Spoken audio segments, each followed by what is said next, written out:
Hello, welcome to World Civilizations Since 1500. Now, we're starting the very first topic of the semester, which is titled The Many Worlds of the Pre-Modern Era. We're going to be looking specifically at economic systems, social organization, and religious worldviews. Now, this topic really introduces the course in that instead of just starting right away at 1500, assuming that, the viewer, the student already understands and knows everything that transpired before, what we're going to be doing in the very first topic is just looking at the time just prior to 1500. Okay? Let us just say the world up to 1400 AD. This is going to be very, very important for, first and foremost, understanding the world as it was prior to the rise of the modern age. As I explained in the class introduction, two of the main historical forces that will be shaping the world after 1500 will be, one is modernity and the other one is is globalization. Modernity and globalization. So it is really around 1500 that this process of modernity begins. It begins to emerge around that time. And so it is important to understand the pre-modern world, just understanding how human societies were like in general terms. So that way we can track the changes that will start transpiring around 1500 onwards. So let us go to our outline. So we can now look at our first topic. Once again, this is the title, The Many Worlds of the Pre-Modern Era: Economic, Social, and Religious Systems. And once again, we're going to take a glance at a series of regions or civilizations, if you will, that will become, throughout the course, central to our discussion. As we're going to be moving along the timeline from 1500 onwards, we will be paying attention to different regions of the globe. And here, I just want to really have a general understanding of the civilizations that we're going to be looking at, which were really prior to the rise of modernity and globalization, were really worlds, if you will, that were self-contained, that were developing almost in splendid isolation from the rest of the world. That didn't mean that there were no contact or there was no sharing of ideas between cultures and civilizations prior to 1500. There were, but those were rather limited compared to the kind of interactions, the kind of relationships that will be forged after 1500. Again, so the world is becoming, after 1500, far more interconnected. So the table of contents show that this topic is going to address three main parts. Part one, which is going to be devoted to this session, the very first session, will be looking at economic systems, what the economic systems of the past were like, okay, prior to 1500.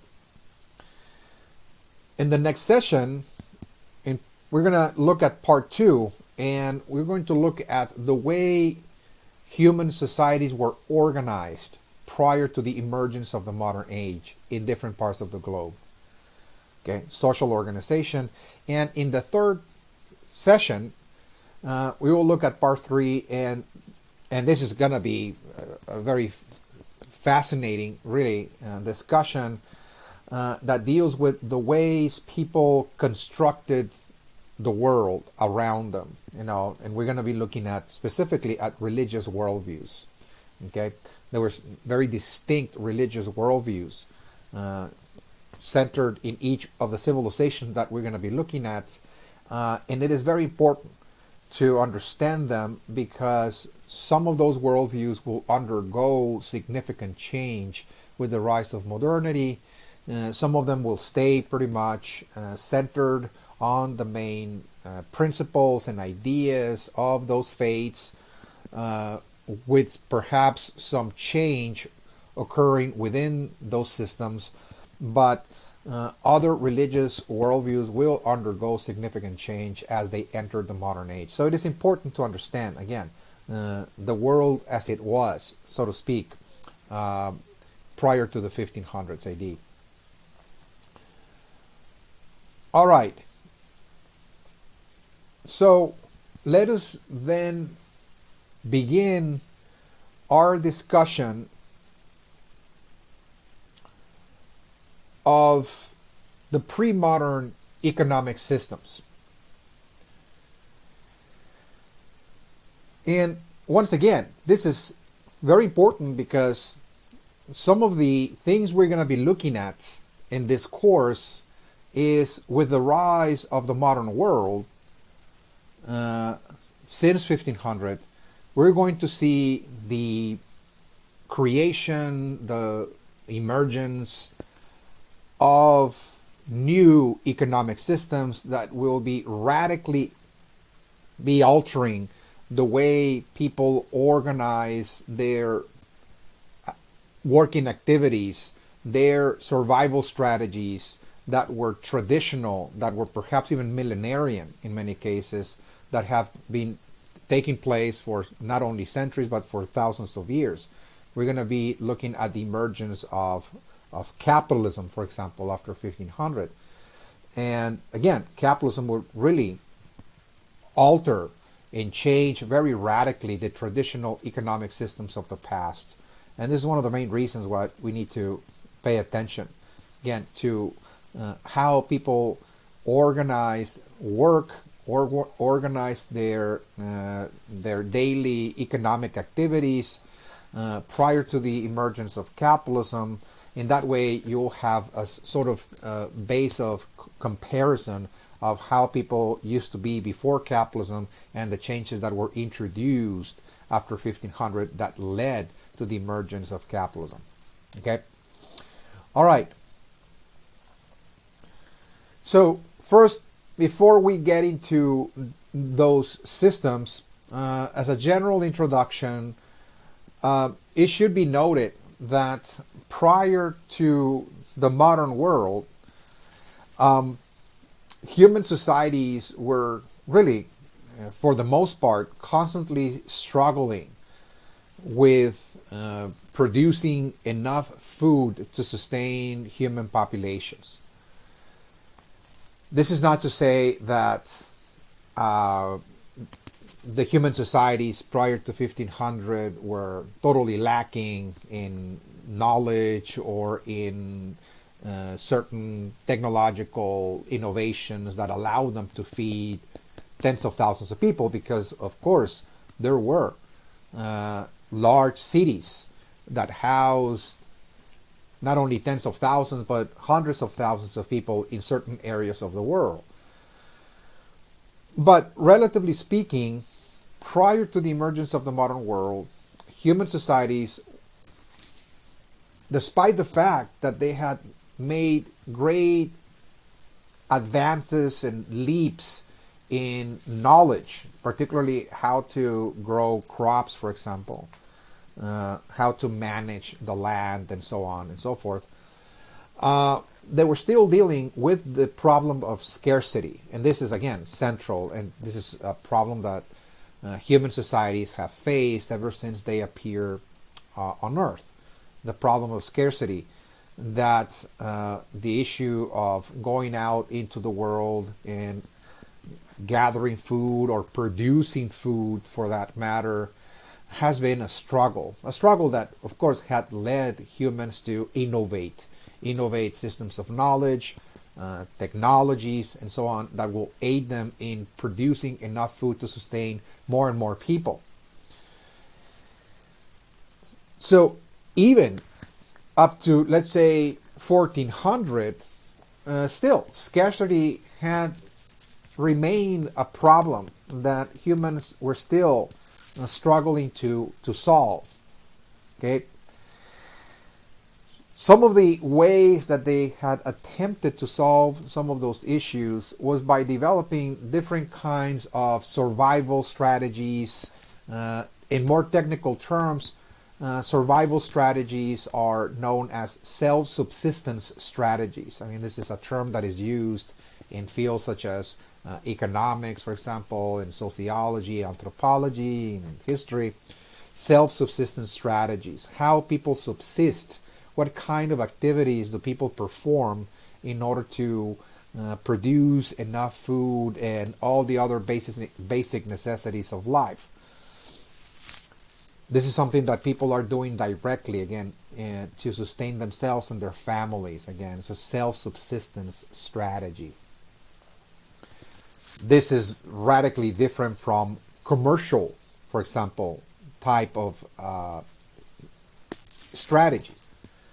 A commercial activity, a commercial economy, for example, involves not only producing what needs in order to survive, but producing a surplus in order to sell it on the market and make money, which is very, very different. The more market-oriented, money-oriented way of living in the world. Prior to the modern age, most human societies were involved in what is called self-subsistence strategies. In other words, what they were concerned about is working every day in order to produce what they needed, and pretty much only what they needed. Okay, and most of that had to do with food. It had also had to do with things like clothing, for example, tools, and the like. The basic elements and essentials of life that sustain life, that is to say. Okay, and some of the activities that humans had developed over millennia that were still central to most people living in the world around 1400 AD, as we have it listed here, is first and foremost, and I put this on top of the list, is farming. Over 80% of the world population in 1400, which was about, give and take, about 380 million human beings living in the world around 1400, 80% of them were farmers. Okay, 80%. Perhaps even more than that. Okay, so farming was central, and this is the way that human societies were sustaining themselves. They worked the land, they were growing crops that they themselves consumed, they saved their own seeds for the future year, and so on. And this is how they went about, subsisting in the world. Okay, so most people were actually farmers. A small minority of people were engaged in something called manufacturing. Okay, something we're gonna get to almost at the end of the session as well, when we talk about, for example, artisans and skilled craftsmen, for example, manufacturing. There were other people that were not actually working the land. What they were doing is that they were actually crafting, tools or clothing or other kinds of items, to be traded for other essential goods such as food and things that they needed as well. Other people were engaged in commerce and trade, and they constituted really a tiny minority of the human population. As a whole, there were just a handful of merchants, again, in every village or town or city or kingdom. They were not very numerous, but they were important nonetheless. This is another self-subsistence strategy, commerce and trade. And yet, also, besides farming, manufacturing, and commerce, there were other people that subsisted by herding animals. Okay, the pastoralists, as they were known, they herded things like goats and sheep and so on, and they will trade some of those animals for crops and other food products and clothing and the like. Okay, now, almost as a rule, in the pre-modern world, most of the basic items of life that people needed to purchase or trade or barter was done in a local market. Okay, local markets were just like the modern day, for example, grocery stores back then. There's the place where you would go, and there will be perhaps artisans selling their own products. Merchants were also selling products that they obtained from other neighboring communities and so on. And this is where all this economic, bartering and trading and buying and selling was taking place in a local market. So everything that people required was acquired in a local market, and if you needed to sell anything, you will sell in the local market. Now, this idea of foreign markets was known in the world, but had not yet become prevalent, let us just say, around the world. It was beginning to become again a phenomenon, around 1400. The emergence of long distance trade. We're gonna get to talk about that, particularly in the second topic of the semester, and how long distance trade is going to really transform the world, and it will set the stage for the emergence of modernity, as we'll see. But for the most part, again, local markets was the norm, almost all over the world. Okay, the economies, as we'll see, were just rather simple, and they were not very sophisticated, not very advanced. Okay, for that matter. All right, so what is also characteristic of the pre-modern world is that most of the economies of virtually every state system, whether we're talking about a city-state, for example, a kingdom, or even an empire, regardless of its size and scope, virtually everywhere, the way every community, village, and state system sustained themselves was through agriculture. So all over the world, what we find is a series of different types, if you will, of agricultural economies.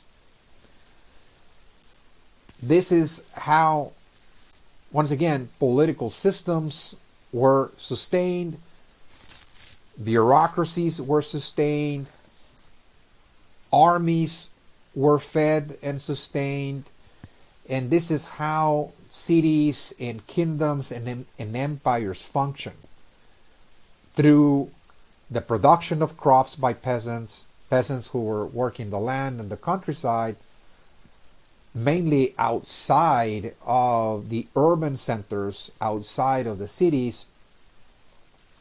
And we have state systems centered in certain capital cities and so on, who were taxing agricultural products that the peasants produced. And this system was called tribute, the tribute system. Whether we're talking about China or India, for example, the Middle East, Europe, Africa, or in the Western Hemisphere, in the American continent, regardless, everywhere, this is the way that the economies were organized. Okay, peasants growing crops, and the different political and religious structures that govern them were simply extracting tribute from them. A certain percentage of the yield every year was demanded from the peasants, and some of those also demanded, of course, a tribute of labor as well. Okay, labor tribute. It's a form of tax, so to speak. Okay, so this is what was taxable, in the pre-modern world. This is what people needed to pay in taxes, in other words. Okay, this is, you're feeding the monarchies, the administrators, you're feeding their guards and their armies and so on. And this is, again, how everything functioned economically. So what we find then in the pre-modern world is, for the most part, particularly the civilizations that we're going to be studying here in this course, is that as a whole, what we find is that most states, regardless of the characteristics and the ideology sustaining them and so on, those were actually agrarian states. Agrarian states. Okay, those were agricultural states, and human societies that live within those states and sustain those states were peasant societies. Those are peasants. Again, most people, in the pre-modern world, over 80% were peasants. They worked the land, and so therefore, since they constituted the vast majority of the population, what we find is that human societies were actually peasants, in other words. Okay, peasant societies governed by their agrarian states. All right. So this is, again, a grand introduction that presents in very general terms the characteristics of the economic world around the 1400s AD. And this is critical for understanding then the different kinds of agricultural civilizations that cover different parts of the world, civilizations that will become key players in the emergence of this modern world, and later on the globalized world that we're going to get to see towards the end of the course.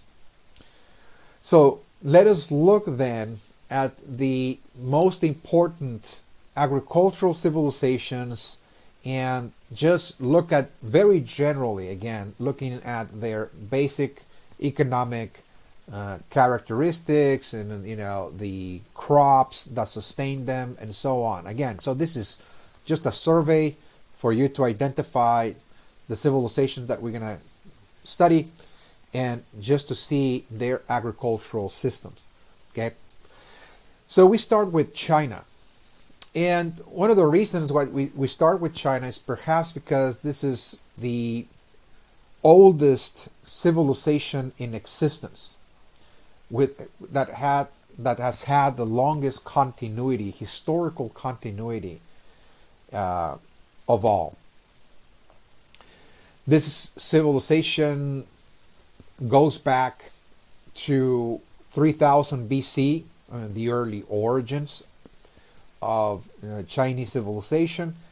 And what we see then is a long continuity of political structures, social organization, for example, philosophical schools of thought, language, traditions, and the like, that have spanned for about 5 millennia, 5,000 years or so. This doesn't mean that some other civilizations did not start as early as China, because they did, like Sumer, for example, but those civilizations collapsed back in the ancient world. about 2000 BC, again, we see the gradual collapse of ancient Sumer, and what we see is the emergence of other empires and civilizations that superseded and superimposed themselves over Sumer. For example, Egypt the same way. It started pretty much more or less around the same time that ancient China began, but also Egypt around the 700s BC, before the contemporary era, was subject to a series of invasions, and after that it was just controlled by foreign powers. So that civilization also transformed itself and it almost came to an end to a certain degree. So there's been radical breaks in the past with other civilizations that have led those civilizations to collapse and fall, so to speak, whereas in China we have seen a long continuity. Okay. Now, China started out very early on, around 3000 BC, with very first settlements, farmers, so to speak, clustering together around the two main rivers of China, which really the two main rivers that are really the life and soul of Chinese civilization, and that is the Yellow River to the north and the Yangtze River in the south, as you can see. Those are the two main rivers. And we see around 3000 BC the beginning of what is called an agricultural revolution. An agricultural revolution that was occurring simultaneously in different parts of the world. Like I mentioned, it was not only occurring in China, it was also occurring in ancient Sumer and Mesopotamia. It was also occurring along the Nile, that gave us the Egyptian civilization as well. Again, so those are called the river civilizations. Now, around 3000 BC, we see an agricultural revolution by which people are now moving rather fast to the river systems of the world, and what they're doing is actually diverting water from the river in order to build irrigation canals in order to water their crops. And so those small farmers began to now transform early farming practices into large-scale agriculture, for the purpose of producing massive quantities of crops in order to sustain larger and larger populations. Okay, so some of the crops that gave China its lifeblood and civilization was rice and wheat. Wheat was grown in the north, rice was grown in the south. Now, what was very peculiar about the Yellow River and the Yangtze River, more so the Yellow River, is that it was subject to constant floodings. It was a very troublesome river. It's actually dubbed China's sorrow because it was somewhat unpredictable, the floodings, and in many cases that led to massive deaths of farmers, the destruction of their farms and their lands, and it was constantly overflowing.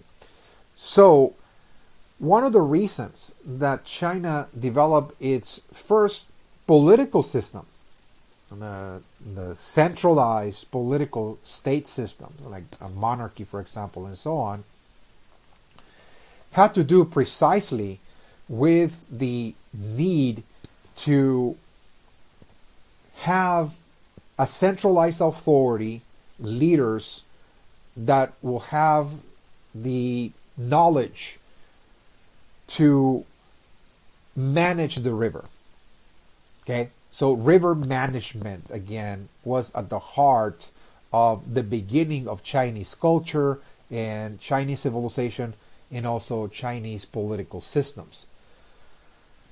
So there was the need, in other words, to have a monarch that will command labor. It will command people to engage in massive public works projects. In this case, the idea is we need to develop systems of knowledge that will enable us to build what is called hydraulic systems. Not only canals, but also levees and dikes, in other words, to be controlling the flow of the river, to manage it, and to prevent future catastrophes, in other words. Water management, so to speak. Okay? So in order to accomplish this goal, it was required to have an authority. So this gave rise in China to the monarchy. And monarchies have been central in China's civilization. This idea that certain individuals are needed to command, to rule China, because they are the ones that will be controlling the rivers, and they will save human lives, and they will save agriculture as well. They will make possible this project, again, of having an agricultural civilization. And so we see the emergence of different dynasties. Dynasties have been very characteristic in China, and they are the ones that are handling not only the river, but handling the economy as well. They are central in that process. Some of the first dynasties that emerge in the distant past were dynasties like, for example, the Shang dynasty that ruled China for centuries, only to be followed by the Zhou dynasty that ruled China for about 8 centuries, by the way. Those were, dynasties that ruled China for long periods of time. And after the Zhou dynasty, we're going to see that after a brief period of turmoil and civil war comes around the year 230 or so BC, a new dynasty, the Qing dynasty, that actually unifies China and creates an empire. So we got, after the 3rd century BC, in China, a period of imperial dynasties, like the Qing dynasty, followed by the Han and the Tang, the Song, and so on. The common denominator, despite the fact that all of those dynasties were very different from one another, is that the central responsibility of all of those dynasties was to manage the rivers. And that they had that responsibility, to prevent floodings, to prevent catastrophes, to predict the floodings in many cases in order to avert deaths and so on, and to manage the water, to create more and more farmlands, to grow more and more crops. And for that purpose, monarchies could not do that by themselves. So they required the creation of an organized and very sophisticated bureaucracy. So this is another characteristic of China, is that it has had also, again, a bureaucracy, a system of administrators that are engineers in many cases, tribute collectors that are engaged in this process also of managing those hydraulic systems.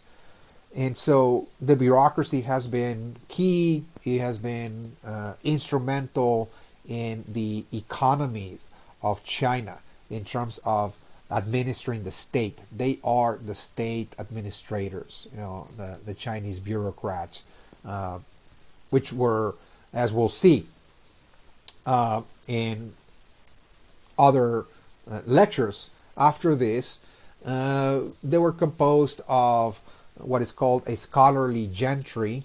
Okay, those were actually scholars made up from the wealthy landowners, again, of China, who studied in academies and had to pass certain examinations to be given an administrative job. So they had to study for many, many years, in order to be graduated in those academies. So this was not an easy task. Those were very, very well-educated individuals, and once in the administration, this was their main task.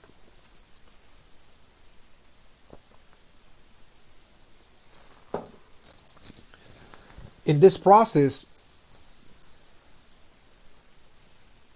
the Chinese state sustained its economies by taxing peasants on the food products. As I mentioned, the Chinese peasants were growing the rice and the wheat, and they had to pay tribute to the Chinese state to sustain the monarchy and to sustain the bureaucracy and also the army. So therefore, China was sustained through this agricultural economy, something that I explained in the general introduction. To construct or to build those hydraulic systems, people also needed to engage in those public works projects. So part of the tribute that the Chinese people needed to pay to the state was also in terms of labor, not only in terms of crops, but also in terms of labor. They needed to supply labor to the state to build those hydraulic systems and other works projects as well, like the Wall of China as well. Okay, pretty much building a wall in the northern frontier to fend off the nomadic tribes from northern Asia as well. So again, this is the kind of economic system that China functioned under. Okay, now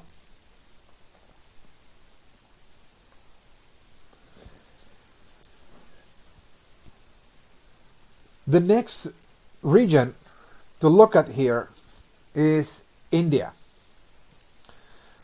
India also goes back in time, is also a very ancient civilization that goes back to more or less the time when the Chinese also began this agricultural revolution around 3000 BC or so. And this process of building a civilization started out along also one of the major rivers of India, and that is the Indus River. Okay, the Indus River. And this is the very first place we're going to see, in India, a series of settlements and eventually city-states. Just to show you a map here. So this is the Indus River, and it is here where the emergence of India's civilization began in the distant past in the ancient world. Okay, in this river right here in the northwestern section of India. The other major river was the Ganges, again, as you can see, in the northeastern section of India, which is also very abundant. And this is going to be a region that much later, we're talking about, roughly speaking, around the 1500s BC or so, we see the process by which newcomers that were arriving from Europe, the Indo-Europeans, for example, the so-called Aryans, as they were known, were arriving into India. They were settling in the northern western part of India, and eventually, slowly but surely, gradually began to also move along the Ganges. And they also began to build a series of city-states and small kingdoms along the Ganges River. So, once again, this is another river civilization. Just like China. China had two rivers, the Yellow and the Yangtze. India also has two main rivers that gave India its civilization, the Indus and the Ganges. Now, without getting too much into the history of ancient India, because what we're concerned here is just to know the economic systems of India up to 1400 AD, is that over the course of millennia in India, people build their civilization through the production of certain crops.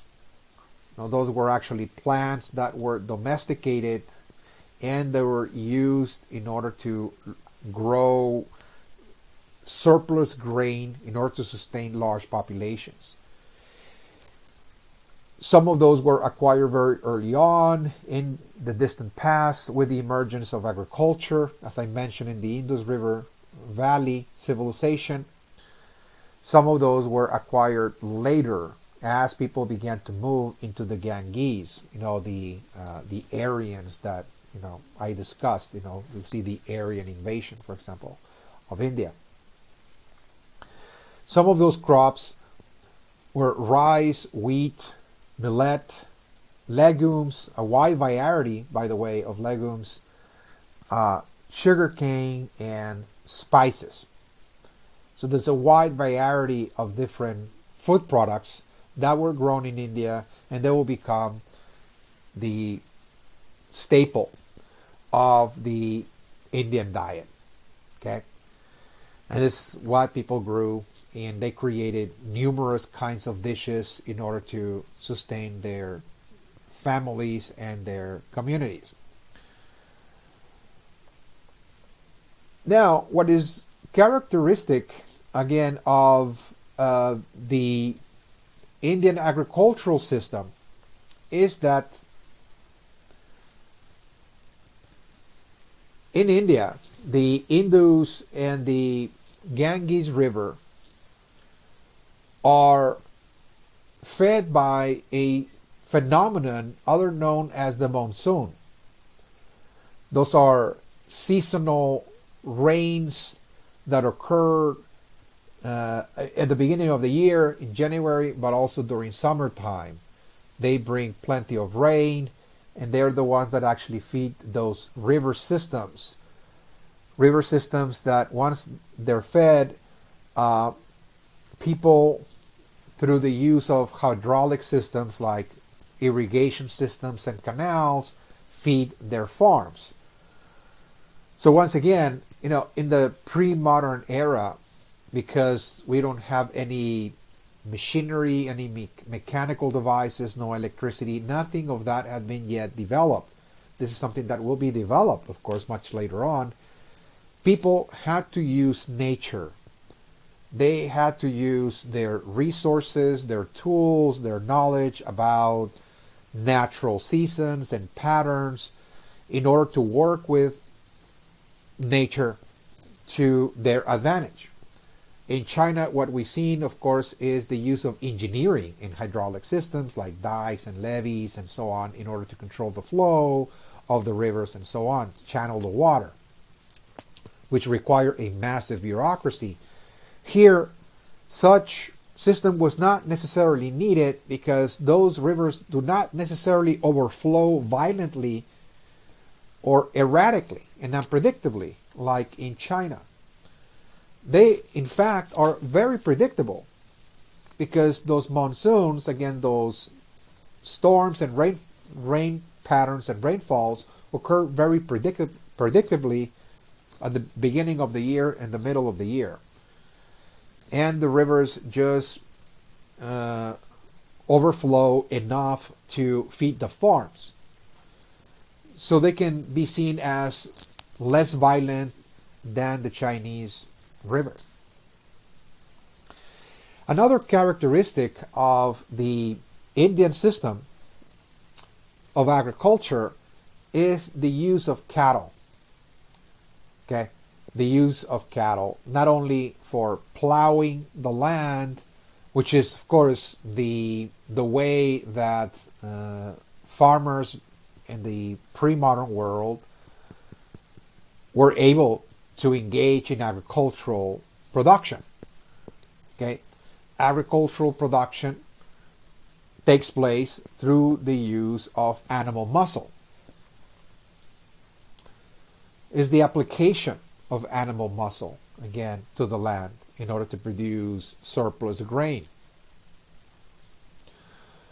Consider it like the first tractor, so to speak, cattle or an ox, a mule, for example, a horse, a beast of burden, for example. You tie that to a plow, and what you have is the pre-modern version of what today we call a tractor. Okay. So in India, the cattle was used for that purpose, but also for fertilizing the land, because this is one of the main problems that societies in the pre-modern world face, and that is the depletion of the soil from all the minerals and the nutrients, again, by extensive agriculture. What this led to is that eventually in India, people realized that cattle was more useful alive than dead, because in India, prior to, let us just say, the year 300 BC, still people ate meat. Okay, this is very well documented. Cattle, bulls, and so on were used for sacrificial rituals and offerings under the religion of Hinduism. And after the bull was sacrificed to the gods, there was a feast, and people consumed actually meat, again, in India. So there were, in the culture, it was seen as permissible. It was fine to eat the meat of the cow. Now, of course, there were a series of reformers that came along in the ancient world. Some of them was, for example, Buddha. We're going to be talking about Buddha in the third session when we talk about religious worldviews. But Buddha was one of the very first religious reformers that was against animal sacrifice, and he prohibited the killing of animals for ritual purposes or for consumption, for that matter. And after Buddha will come other religious reformers that took on his message, and gradually and slowly but surely people began to move away from that practice. But on the more practical side, besides all of the religious ideas about non-violence, etc., surrounding the prohibition of animal slaughter, on a more practical side, in India, people realized that cattle was more useful alive than dead, because it was really ensuring the continuity of agriculture by providing fertilization. Again, the droppings of the cattle actually fertilizes the soil. It replenishes the lost nutrients and so on. It also is useful for plowing the land. So we're going to see the emergence of new ideas, cultural, religious ideas that moved people away from slaughtering and killing the cow for ritual or consumption purposes in order to save India's agriculture. Okay, that in order to save the economy of India, to sustain large populations and so on, that it will be best to maintain the cow alive. So we see the emergence of this idea called the sacred cow. All in all, what we see is that along the rivers of India, whether those are the Indus or the Ganges or the other southern rivers, as you can see here in this map, what we see is that along the rivers, what we see is the emergence of small and independent kingdoms. Small and independent kingdoms. What that means is that throughout India's history, almost the rule was that it was very rare that India achieved unification, political unification. That is to say, that there was a single political entity that was actually governing and ruling India as a whole. Very different from China. Remember, in China we have the emergence of monarchies and dynasties and imperial systems that pretty much unified all of China and ruled over the entire Chinese land. It was unified. But here we don't actually see that, and one of the reasons has to do with the broken geography. You know, India's geography was very, very disparate, very broken. Some lands contained mountains to the north. There were rivers dividing, of course. There were plateaus in the central portions of India. There were actually tropical forests in the southwestern portion of India. So it was so broken geographically that it was very difficult for a single political system to unify it.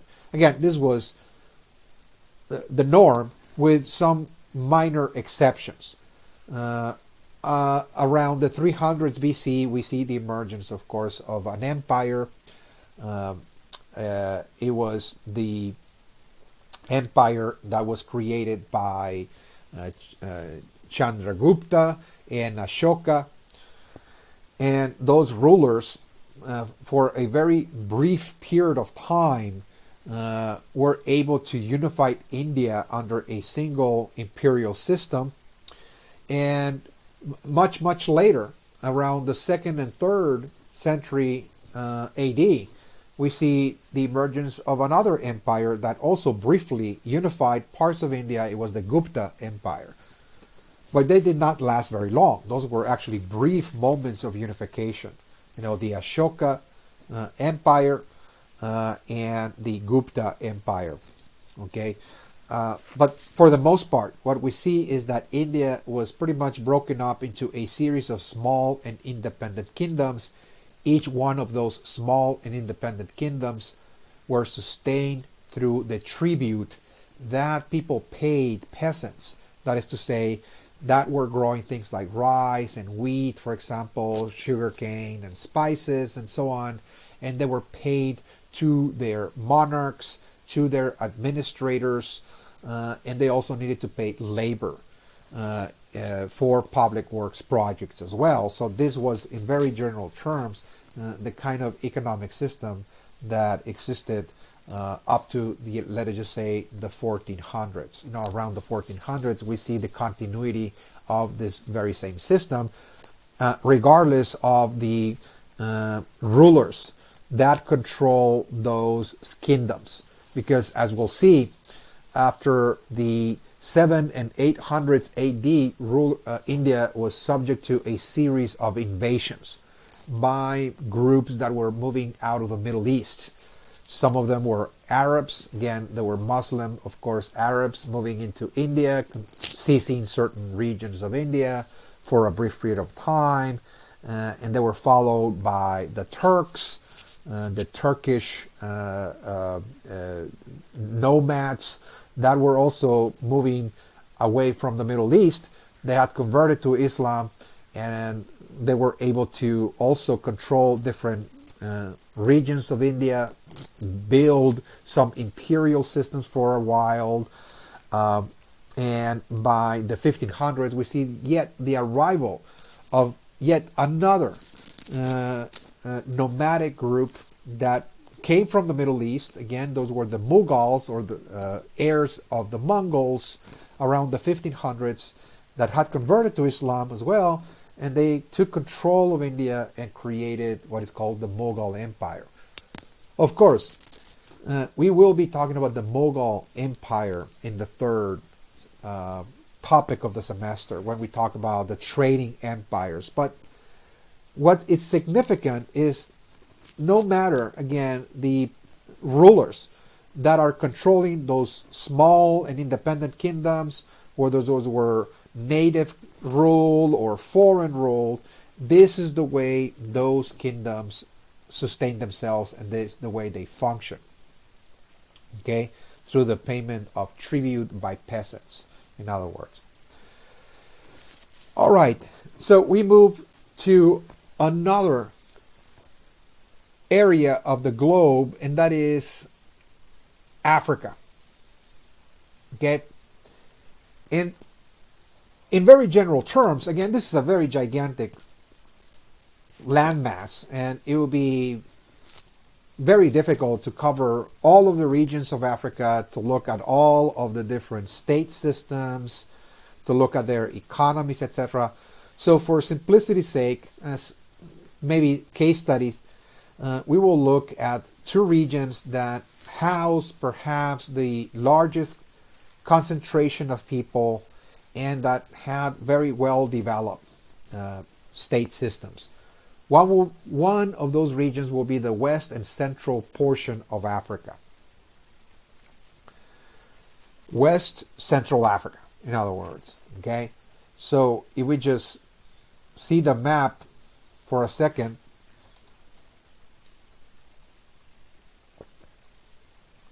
this is the region in question. This is the region in question. It is populated densely, somewhat, relatively speaking, compared, let us just say, to the northern part of Africa, particularly the north central and western part of Africa, that is less populated, although there are people there, because in the north, central, and western portions of Africa, what we find, and pretty much across the north region of Africa as a whole, is the sub-Saharan desert. So it's just desert, in other words. That didn't mean that there are no societies there. As we will see later on in the semester, there are societies, but it is in the west central section of Africa that we find more and more settlements. We find villages, communities, and we see the emergence of small kingdoms as well, due to the fact that we have a more tropical, subtropical climate that produces rich and lush vegetation, is more suitable for agriculture as well.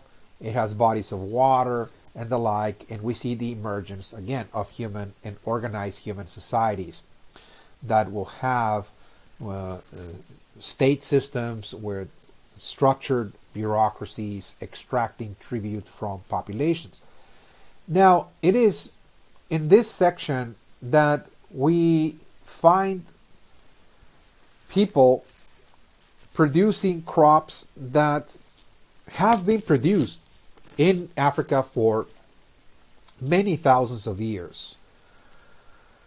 Africa, indeed, is really one of the oldest continents in the world that has housed human life. Again, this is really the cradle of humanity, Africa. This is where, the earliest records, fossils, and remains of human beings have been found that go back to 6 million years in antiquity, at the very least. So this is the home of the first hominoids, and also the home of Homo sapiens as well. And as such, this is the place where really the discovery of farming, for example, the first early farming practices developed. And from this region, that knowledge was taken out to different parts of the world and took root in places like China and Mesopotamia in the Middle East, whether it's in Egypt and other places such as India as well. So what we find here in West Central Africa is the cultivation of rice, beans, peas, and jams. Those are the main crops that gave the West Central African societies their civilization. And we see, once again, the emergence of village farmers, small communities.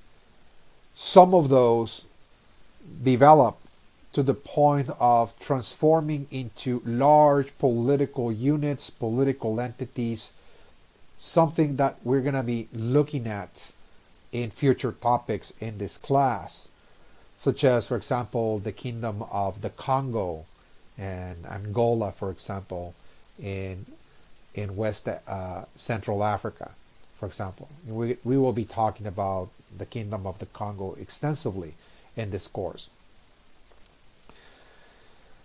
So those were large political entities. Those kingdoms, again, housed tens of thousands of people, and they were governed by monarchs, rulers that were the chiefs of their society.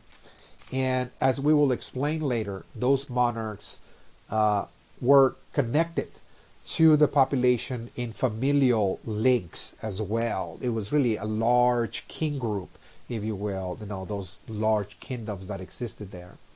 There were other kingdoms besides the Kingdom of the Congo, as I mentioned, the Kingdom of Angola, the Kingdom of Senegal, for example, were found in this region as well.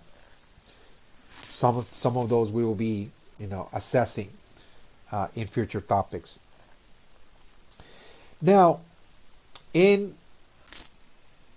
West Central Africa, what we find is a also very distinct type of agricultural system, in which, in this part of the world, cattle was abundant.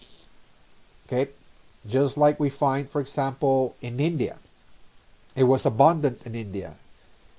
In India, even though it was consumed prior to, say, the 3rd or 2nd century BC, after that time, we see that cattle was so useful that in India they stopped actually killing the cow, and it becomes a religious symbol.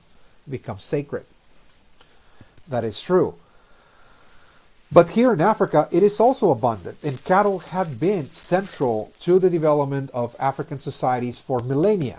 There are, very well documented records. There are caves, particularly in the sub-Saharan desert, and there are Egyptian also frescoes and paintings and so on that depict the bull and the cattle in general as sacred. And it just goes back, in time. It has been one of the animals that has been, sustaining human life in this continent. And it's not just through the consumption of the animal, but also the significance that this species of animal plays in agriculture itself. And this is one of the problems that early farmers discovered when they began this agricultural revolution around 3000 BC. And that is that with intensive agriculture, it is very, very easy to deplete the soil from all the nutrients. And one of the ways to regenerate the soil is through the droppings of the cattle. The cattle feeds from the grasslands, and that vegetation contains, of course, minerals, things like, for example, phosphorus, nitrogen, and the like, which is really fertilizer. And so the droppings of the cow is actually instrumental in regenerating, replenishing the lost nutrients that are extracted every year through the planting and harvesting of crops. So in West Central Africa, what we see here is a system that was self-sustaining, was regenerative, again, in that people divided the land into 3 sections. And it was called a rotation system. And by dividing the land into three sections, they were able to regenerate the soil. In one section, for example, they will grow crops for 3 or 5 years max. In another section, they will have cattle grazing cattle there. So in a certain sense, you're kind of fertilizing the soil by keeping cattle in that section. And in another section, that was a section for rest. It was fallow, as it is called. You don't actually use it. And after 5 years, they will simply be rotating those sections. Okay? So in that way, after 3 or 5 years, by rotating, what you're doing is simply regenerating the soil through the use of cattle. Again, so this is very typical of West Central Africa, that allow for the continuity of village life. This is how villages sustain themselves, and also large kingdoms like the Kingdom of Congo, Angola, and Senegal, for example. Something that we're going to be looking at later on. And once again, tribute was central to the way those systems work. People needed to pay tribute to the village chief in terms of paying a certain share of the crops, and also in terms of providing labor as well. In the kingdoms function in the same way. Peasants sustain those state systems through the production of crops and labor as well. Okay, so this was again the common denominator of virtually every civilization and human society around the world. Another area of Africa is the northeastern section of Africa that housed one of the greatest civilizations that the world has ever known, and that is Egypt. Egypt also goes back in time in antiquity, and we see one of the early beginnings of ancient Egypt going back as far as 4000 BC. Again, as early as 4000, perhaps even earlier than that. But we have plenty of historical records that indicate that there are, around 4000 BC, people clustering around the Nile River. This is the longest river in the world, by the way. Okay, and they're clustering around it for the same purpose that people are moving into the rivers in China or in the Indus River Valley, for instance, and that is for the purpose of diverting water from the river in order to water their crops.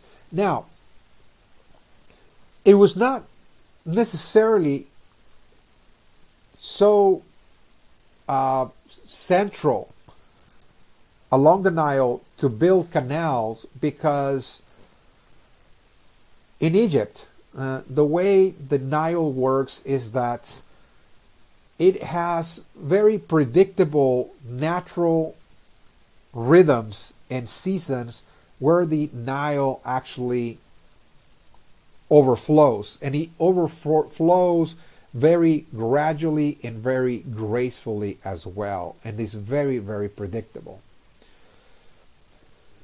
So it has an ebb and flow, so to speak, the river, in which just around June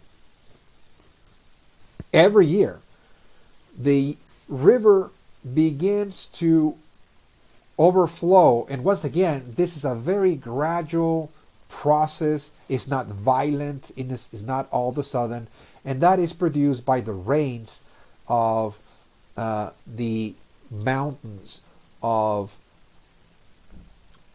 the eastern central portions of Africa that feed the river.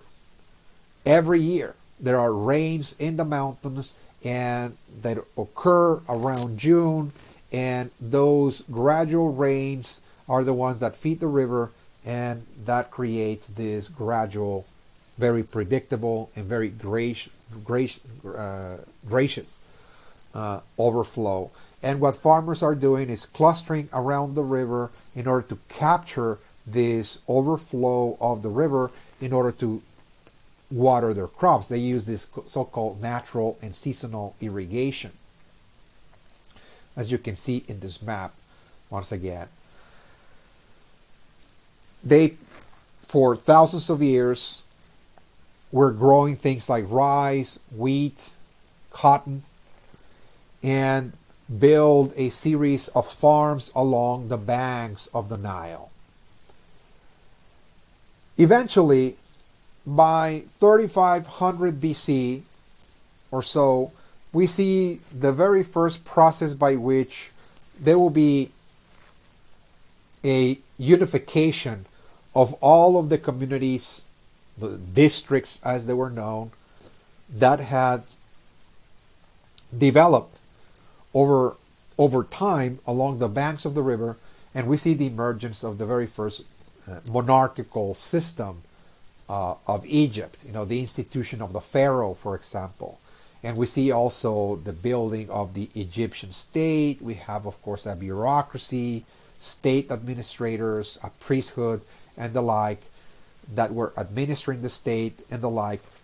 And likewise, the way this civilization sustained itself for thousands of years was through the payment of tribute as well. People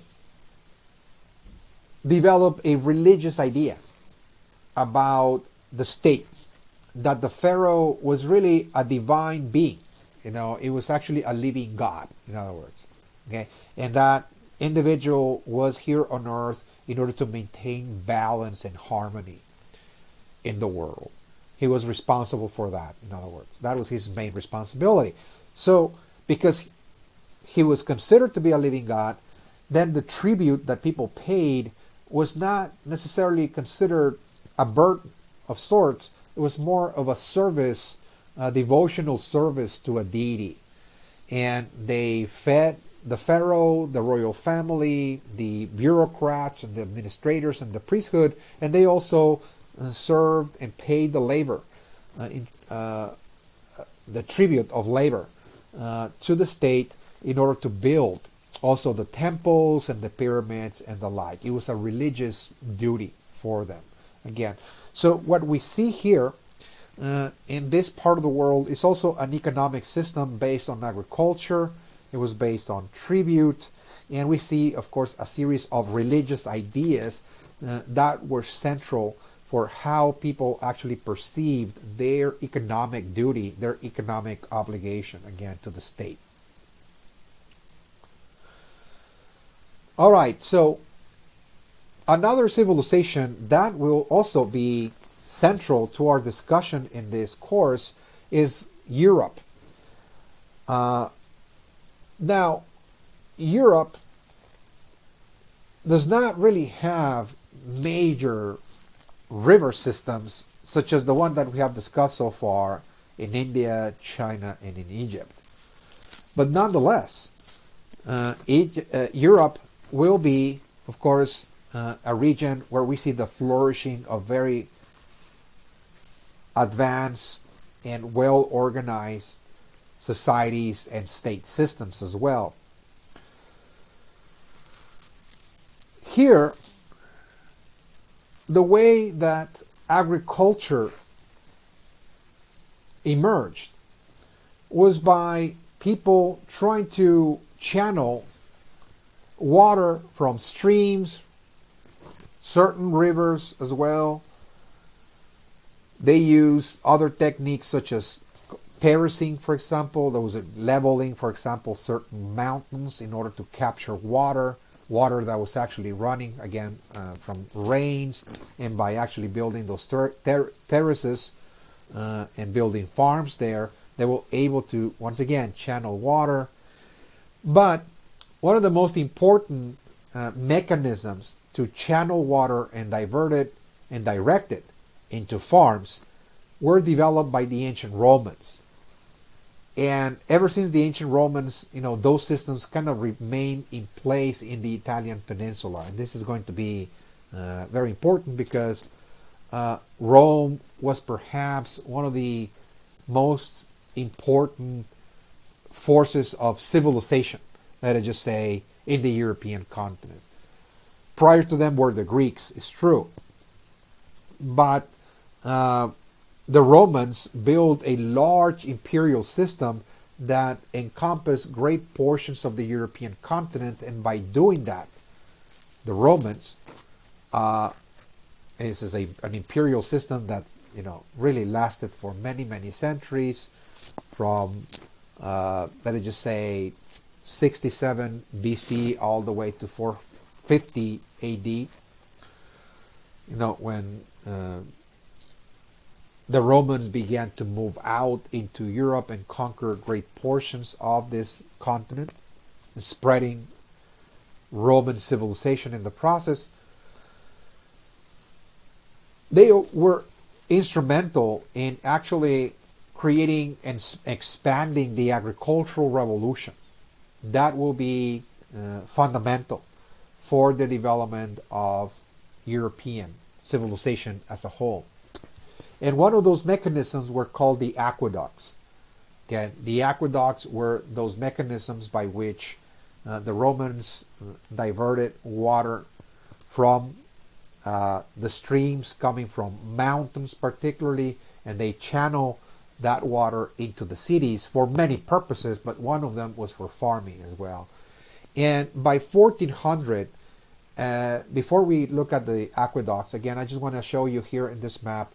What you see here, those dots in this map, were the largest concentrations, again, of people living in Europe where farming and agriculture was taking place on a grand scale. Again, so this is by 1400 AD.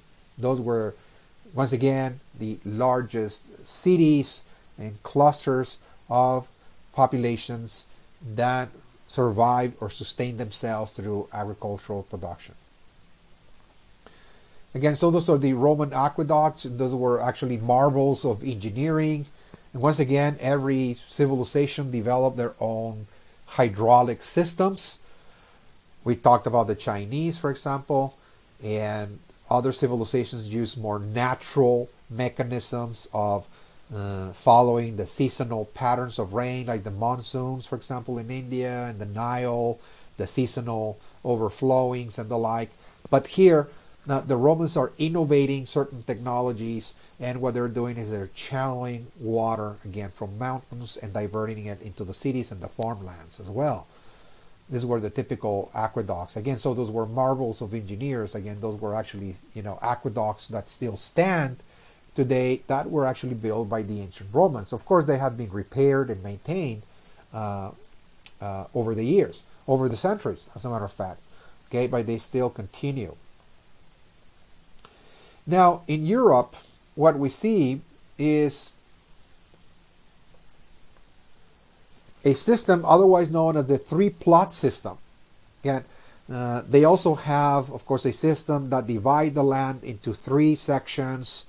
And this is also a kind of a self-regenerating or regenerative system in which in one section they use that section to grow legumes during springtime. During springtime, legumes are grown there, and they kind of help regenerate the soil. Legumes are known to send back into the soil nitrogen. So again, this is very a clever way to replenish the lost nitrogen. And the other section is used for the fall, where they grow grain like wheat, barley, oats, and rye. And in another section, they graze cattle. Once again, so they also have this three-plot system, although they have their very unique system that also regenerates itself. It rotates, and they grow in different times of the year, different crops that aid in the regeneration of the soil. With this system, we see the emergence of towns, cities, and kingdoms, some of which were shown in this map above, that also taxed the peasants that worked the land. and that produce those crops. And this is how the bureaucracies, this is how the monarchies, for example, all of the political and even religious institutions of Europe sustain themselves, again, through the taxing of those crops. Again, so this was known as the tribute system.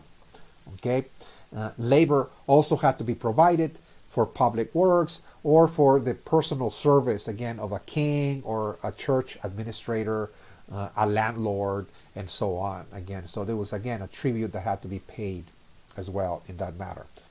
Now, we have run out of time, and at this point, we have to stop. But in the next session, we will continue looking at the last portion of economic systems by looking at another region, Mesoamerica, looking at the Maya and the Aztecs and their agricultural systems. And after that, we will briefly look at the environmental impact of those agricultural civilizations, the impact that those systems had on the natural environment. After we do that, in session 2, we will devote the remaining part of that session to discuss social organization. All of that will be discussed in session 2. This is all I have for you, and I'll see you then in the next session. Thank you.